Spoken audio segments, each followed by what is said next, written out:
ఒక్కోసారి ఒక టీం చాలా కష్టపడి పనిచేస్తుంది, కానీ రిజల్ట్స్ మాత్రం రావు. మరప్పుడేం చేయాలి? ఈ ప్రశ్నకు సమాధానం విచిత్రంగా ఒక చిన్న స్కూల్ కథలో ఉంది. ఆ పనితీరుని అద్భుతంగా మార్చిన రహస్యాలు ఏంటో పదండి తెలుసుకుందాం. ఈ సమస్య చాలామందికి తెలిసే ఉంటుంది కదా.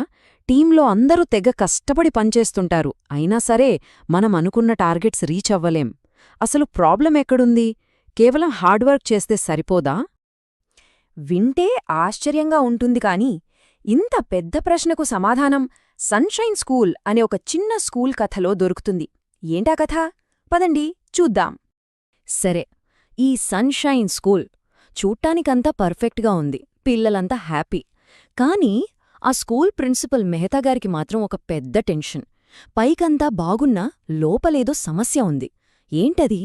ఆ సమస్య ఏంటంటే టీచర్లు చాలా కష్టపడుతున్నారు, కానీ వాళ్ల పెర్ఫార్మెన్స్ అస్సలు ఇంప్రూవ్ అవ్వట్లేదు. వాళ్ళు ఎంత కష్టపడినా సరే స్టూడెంట్స్కి బెటర్ రిజల్ట్స్ రావట్లేదు. వాళ్ల కష్టానికి వచ్చే ఫలితానికి మధ్య ఒక పెద్ద గ్యాప్ వచ్చేసింది. ఎంత ఫ్రస్ట్రేటింగ్గా ఉంటుంది కదా ఇలాంటి సిచ్యువేషన్. సో ఈ పరిస్థితిని మార్చాలని మెహతాగారు డిసైడ్ అయ్యారు. ఒక కొత్త ప్లాన్తో ముందుకొచ్చారు. వాళ్ల ప్లాన్ 3 పిల్లర్స్ మీద బేస్ అయ్యుంది.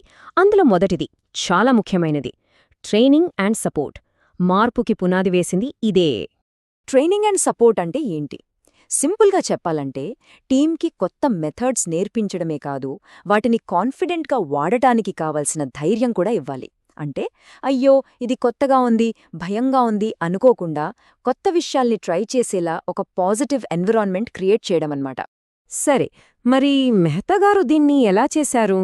ఫస్ట్, ప్రతీ నెల స్పెషల్ ట్రైనింగ్ సెషన్స్ పెట్టారు.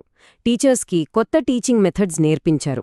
అంతేకాదు, వాళ్లకి ఏ డౌట్ వచ్చినా వెంటనే క్లియర్ చేస్తూ ఎప్పుడూ సపోర్టివ్గా ఉన్నారు. ఓకే, ట్రైనింగ్తో స్కిల్స్ పెరుగుతాయి, బావుంది. కానీ పని చేయడానికి ఉత్సాహం, ఆ ఎనర్జీ ఎలా వస్తుంది? ఇక్కడే వస్తుంది రెండో పిల్లర్, అప్రిసియేషన్ అండ్ మోటివేషన్. ఇది టీంకి ఒక రకంగా ఫ్యూయల్ లాంటిది. దీని ఐడియా చాలా సింపుల్. ఎవరైనా మంచి పని చేసినప్పుడు దాన్ని గుర్తించి మెచ్చుకోవాలి, అంతే.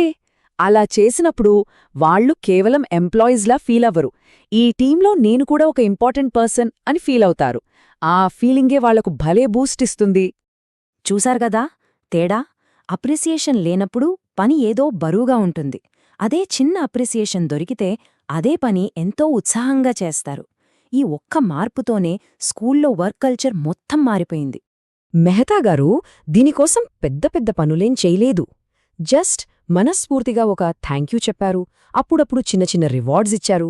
కానీ చూడండి, ఈ చిన్న పనులే ఎంత పెద్ద పాజిటివ్ ఇంపాక్ట్ క్రియేట్ చేశాయో.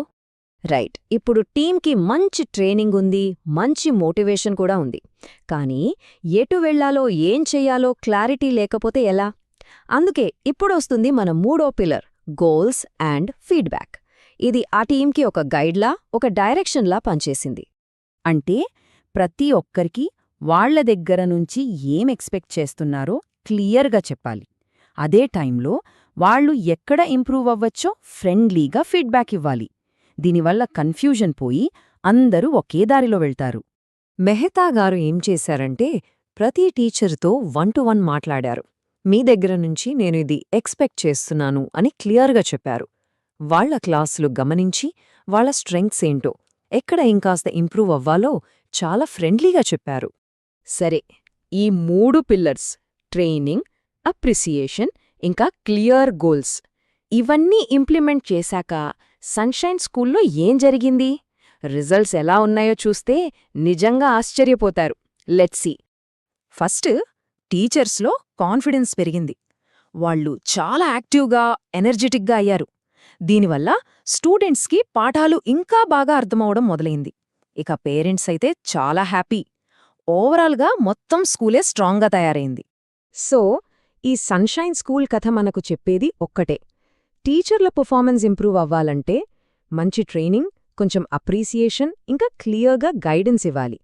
ఈ 3 కలిస్తే ఏ టీమైనా సరే అద్భుతాలు చేయగలదు. ఇది కేవలం స్కూల్స్కే కాదు, ఏ ఫీల్డ్లో అయినా వర్కౌట్ అవుతుంది. ఇప్పుడసలు ప్రశ్న ఏంటంటే, మనం ఇప్పుడు తెలుసుకున్న ఈ 3 పిల్లర్స్ అంటే ట్రైనింగ్, అప్రిసియేషన్, క్లారిటీ, ఇవి మన టీంలో లేదా మన పనిలో ఎలాంటి మార్పు తీసుకురాగలవు? ఒక్కసారి ఆలోచించండి.